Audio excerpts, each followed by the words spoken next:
The stupidity of offshore wind energy. I am the founder and a director of a local group called React Alliance. I believe we are the only organization in the state of California completely dedicated to fighting offshore wind energy. Oh, I love So thank you. I've got some materials here I'd love to give to you, and maybe we can talk more. But that's not my question. My question is, it seems like at least maybe the majority, but if not the majority, a large percentage of the voting population is neither Democrat nor Republican, or somehow independent, no party preference, some small other party. So my question to end this wonderful event here is, how are you going to reach out to and appeal to those folks? That's my question. Beautiful. Okay. First of all, just very quickly on the windmills. I really do. I've actually said to my team, I want to go and do something specifically. And I literally said, there must be a great campaign organization fighting this madness. And I want to connect with them. So here you are. So it's like a dream come true. So thank you. We 100% will do that. Are you, and maybe with a Humboldt, I mean, it's different. I know it's slightly different with Humboldt, so I want to come here. And we're going to do Cal Poly anyway, so there's a reason to come back. So it's all good. I hear what you're saying. So that people look at that and they look at the registration numbers and they say, well, there's double Democrat registration and you got independents and whatever. Look, in terms of voting, it's not quite, it's either Democrat or Republican, but I hear what you're saying, and I think that the answer to me is a couple of things. One is the content of what you're saying. So it's very clear, and I've been really consistent, and I'm not going to change for the primary or the general election. What am I talking about in this campaign? It's really mainstream things, from a conservative point of view in terms of the policy, like the changes we make, but it's very practical things. It's not ideological, it's not divisive. I mean, it's that you come to my town halls, it says Cal-affordable, right? That's the thing. We're going to make our state Cal-affordable. Here's the plan. $3 gas, cut your electric bills in half, first 100 grand tax-free, no more free healthcare for illegal immigrants, a home you can afford to buy. That's it. I'm very consistent, right? Now you could say, well, probably the most contentious is free healthcare for illegal immigrants. By the way, a majority support that position, just to be clear. But those things are really not controversial. They're really not controversial. So the first thing is I've deliberately designed this campaign in a way that is very broad in its appeal. I mean, think of the message, even the sort of look of our campaign and how I wanted it to feel, open and welcoming and not too partisan actually, but it's still sticking to the, what I'm going to do is very straightforward, conservative common sense. But the content is very, like 80% of people could agree with that. That's the first point. Second point is the way you present your arguments. And I do think, some people say, how are you going to win with that accent? And I say, there are certain words, we talked a lot about, I am aware that, some of these words with the accent sound a little hoity-toity, like, I've learned to say, water, not water. But the point I'm making is that actually, I honestly think it's kind of helpful that I'm an outsider. I think it's helpful, I truly believe that. It's just harder to pigeonhole me. The fact that I'm an outsider, I'm this kind of weird mix of things, Hungarian parents, grew up in England, moved in, I just think it's, and I've got some cred here with some of those people. They can say, I went to Oxford University, I taught at Stanford University, I've run business, it's an interesting sort of range of things. And I just have found that on the road, I connect with people, whatever their background or whatever their politics. I haven't found that to be something that is a barrier. I like people, I like meeting people of all kinds. I've actually spending more and more time in LA County, as I mentioned, very, very important. And with a lot of the people there, particularly look at the fires and the Palisades, that's really woken up a lot of people, a lot of Democrats, like, we can't go on like this. So I think that actually, I'm not being funny, I'm very confident of doing that, of being able to appeal in a very different way, in an optimistic way. Come on, guys, this is just, we can't go on like this. It's not a difficult argument to make, to say that it's time for change, it's time for some balance. Let's make our state golden again. I don't know, I just think it's partly the content, but it's also how you portray it. And I think I'm going to be able to do that. I'm very happy about where we're at on that. Thank you. All right.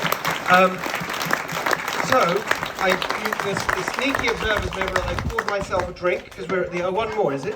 I'm sorry. We have the 3 kids from Cal Poly Turning Point program. They want to come up, take a picture, and they have one awesome question. Okay, I love it. Let's do it. Come on up. Come on up. Oh, he's in high school. Biggest kick in your life ever, man.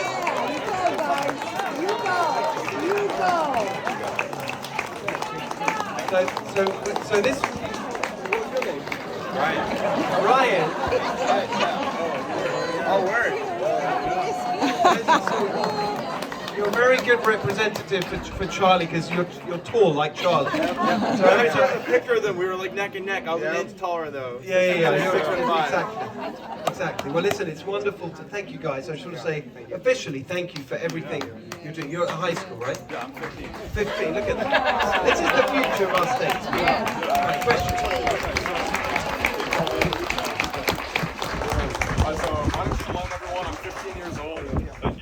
My name's Shalom, I'm 15 years old, I'm in high school, and I've recently experienced anti-Semitism, so I don't know if anyone else has experienced that, but I was wondering, when you're elected, what specific actions will you take to reduce and hopefully stop it in California?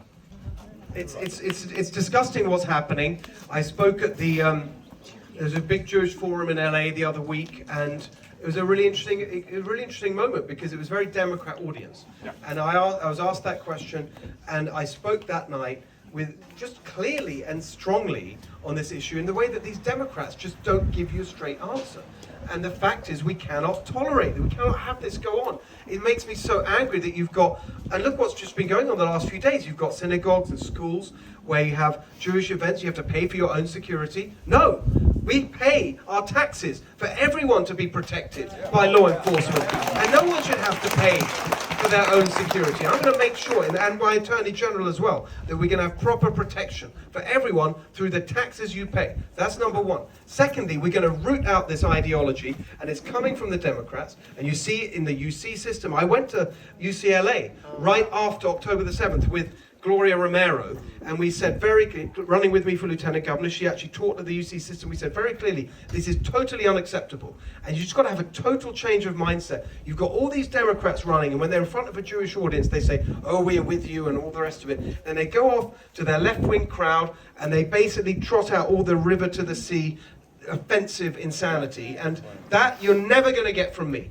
You're never going to get that from me. And I'm just telling you right now that you will have an incredibly strong champion as me when I'm governor for you and for everyone in this state who should be able to live their lives free of this kind of prejudice and bigotry and harassment and violence. So thank you very much. Thank you.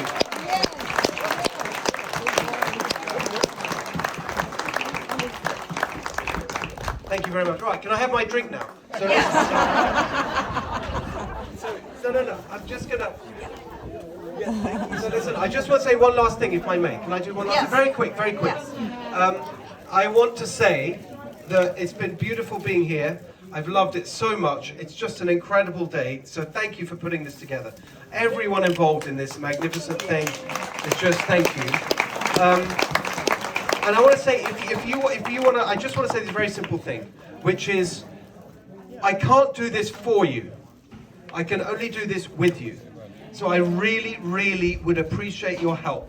Whatever you can do, there's a very specific thing. There's my friend David at the back there. Can you wave around a bit? So you see, so there's stuff you can, but there's some fantastic t-shirts and gear you can get that helps spread the word. You talk about showing people, wearing gear is actually a really powerful way of, so there's, and see this pin on my jacket. You may see, I was on with Trace Gallagher last night. As seen on TV, this beautiful California flag pin. You can get your own. There, David is holding it up, see? All right, so you can buy yours. We had them made specially. They cost $41 because they will help make me the 41st governor of the state of California. So with that, I'm going to say thank you very much, everyone, and let's raise our glasses to a beautiful golden future for our golden state. Cheers, everybody. Everybody who wants another glass of wine, no ticket necessary, but wait 1 second before you go. Then we can order it. raise a glass. We have a little something in appreciation for you coming out. Where's our basket? Grab the. We can't do that. Oh. We can't finance issue. We can't do what? So his campaign guys. Okay, didn't know that. Physically hand it. You can have it. There you go. I can look at it and then Thank you. It has some of the ancient Peaks wine in it. It's awesome. You don't know what you're missing. Okay.